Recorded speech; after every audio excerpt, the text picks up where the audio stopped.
యేసు ప్రభు దగ్గరికి సమరయ స్త్రీ వచ్చింది. వచ్చిన తర్వాత యేసు ప్రభు మాట్లాడుతున్నాడు, అమ్మా మీకు తెలియని దానిని ఆరాధించేవారు అన్నాడు. సమరయులకి దేవుడు ఎవరో తెలియదు, కానీ ఆరాధన చేస్తున్నారు అని యేసు ప్రభు చెప్పాడు ఆమెకి సూటిగా. దేవుడు ఎవరో తెలియకోకుండా చేసే ఆరాధన అది ఆరాధన కాదు. ఆరాధన కాదు. ఈరోజు అనేక మంది దేవుడు ఎవరో తెలియదు ఆరాధన చేస్తారు. క్రైస్తవులు మేమెవరిని ఆరాధన చేస్తామంటే క్రీస్తుని ఆరాధన చేస్తాం అంటాడు. క్రైస్తవులు ఎవరిని ఆరాధన చేస్తారంట? క్రీస్తుని అంట. దేవుడు ఎవరో తెలియదు నీకు, ఆరాధనకు పాత్రుడు ఎవరో తెలియదు నీకు. క్రీస్తుని ఆరాధన చేస్తున్నాను అని చెప్పే ప్రతివాడు దేవునికి ఆరాధన చెయ్యట్లేదు. దేవుడు తెలియదు వాడికి. దేవుడు తెలియకపోతే చేసే ఆరాధన కాదు.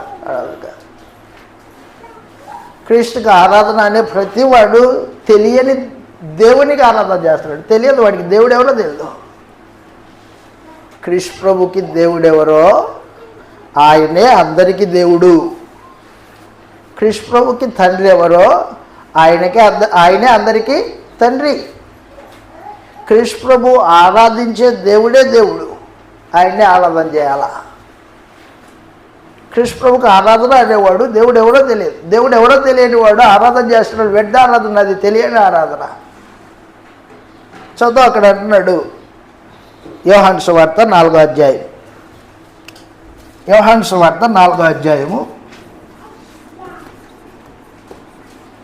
యోహాను సువార్త 4వ అధ్యాయము 21వ వచనం నుండి, అమ్మా ఒక కాలం వచ్చుచున్నది, ఆ కాలమందు ఈ పర్వతం మీదనైనను యెరూషలేములోనైనను తండ్రిని ఆరాధింపరు. నా మాట నమ్ము. అదిగో మీకు తెలియని దాన్ని అది. సమరయులు దేవుడు ఎవరో తెలియదు కానీ ఆరాధన చేస్తున్నారంట. అలాగే ఈ రోజున అనేక మంది దేవుడు ఎవరో తెలియదు, క్రీస్తుకి ఆరాధన చేస్తున్నాం అంటాడు.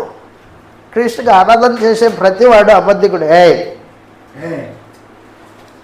క్రీస్తుకి ఆరాధన చేసే ప్రతివాడు దేవుడు ఎవరో తెలియదు. దేవుడు ఎవరో తెలియకుండా చేసే ఆరాధన అది వ్యర్థమైన ఆరాధన. ఆరాధన ఎవరికి చేయాలి? ఆరాధన కోరుకున్నది ఎవరు? ఆరాధన కోరుకున్నది తండ్రి యగు దేవుడు. ఆయన ఆరాధన కోరుకున్నాడు.